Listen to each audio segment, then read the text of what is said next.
కాకినాడ మహాలక్ష్మి నగర్లో అభయాంజనేయ స్వామి గుడి వద్ద ఉన్న కూడలిలో వడ్ల శ్రీను రైజింగ్ బాయ్స్ ఆధ్వర్యంలో 78వ స్వాతంత్ర దినోత్సవ వేడుకలు ఘనంగా నిర్వహించారు. ఈ కార్యక్రమంలో ముఖ్య అతిథిగా బీజేపీ పార్టీ రాష్ట్ర నాయకులు ఎనిమిరెడ్డి మాలకొండయ్య పాల్గొని జెండా ఎగురవేశారు.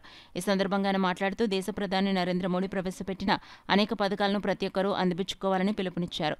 మరో అతిథి బీజేపీ జిల్లా ప్రధాన కార్యదర్శి కొక్కిలిగడ్డ గంగరాజు మాట్లాడుతూ 78వ స్వాతంత్ర దినోత్సవ వేడుకల్లో పాల్గొనడం ఆనందంగా ఉందన్నారు.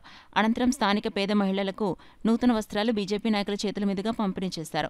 ఈ కార్యక్రమంలో సంగాని సత్యం, బర్రే శ్రీను, బొక్క వెంకటరమణ, సిద్దిరెడ్డి సాయిబాబా, గుత్తుల దుర్గారావు, బర్రే సతీష్, రేసింగ్ బాయ్స్ టీం తదితరులు పాల్గొన్నారు. మనకు రావాల్సినటువంటి ఏవైతే నిధులు డెవలప్మెంట్ కనిపించిన పరిస్థితులు కూడా మనం చూస్తాం.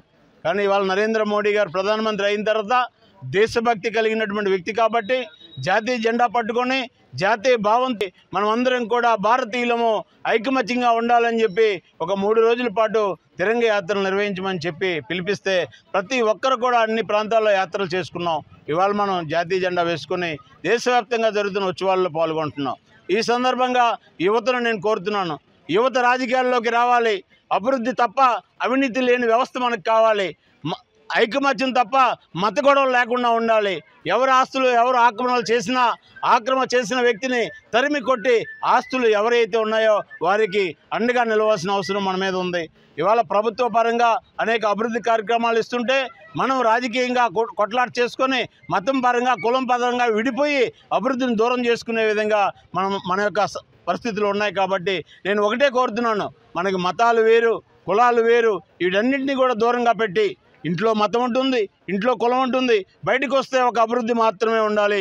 మనం అందరం అభివృద్ధి చెందాలి. మన పిల్లలు బాగా చదువుకోవాలి. మన పెద్దలకి బాగా వైద్య సదుపాయాలు కలిగినటువంటి వ్యవస్థను నరేంద్ర మోడీ గారు డెవలప్ చేస్తున్నారు. పిల్లలు చదువుకోవడానికి సర్వశిక్ష అభియాన్ నుంచి స్కూళ్ళు డెవలప్ చేస్తున్నారు. ఉద్యోగాలు రావడానికి పరిశ్రమలు ఇస్తున్నారు. అనేక పథకాలు స్కీముల ద్వారా మనకు కావాల్సినంత నిధులు పెట్టి మన ఆంధ్రప్రదేశ్కి పోలవరం డెవలప్కి నిధులు ఇచ్చారు, రాజధానికి నిధులు ఇచ్చారు. డెవలప్మెంట్ మంత్రంతో మన ప్రభుత్వాలు ముందుకెళ్తున్నాయి. ఆంధ్రప్రదేశ్లో మన డిప్యూటీ ముఖ్యమంత్రి గారు పవన్ కళ్యాణ్ గారు కూడా నిన్న పంచాయతీల పట్ల విశ్వాసంతో ఏదైతే గాంధీ గారు కలలు కన్నారో రామరాజ్యం గ్రామరాజ్యం కావాలని, ఈరోజు నిజంగా రామరాజ్యం వచ్చి పంచాయతీల్లో పెద్ద ఎత్తున స్వతంత్ర వేడుకలు చేస్తున్నారు.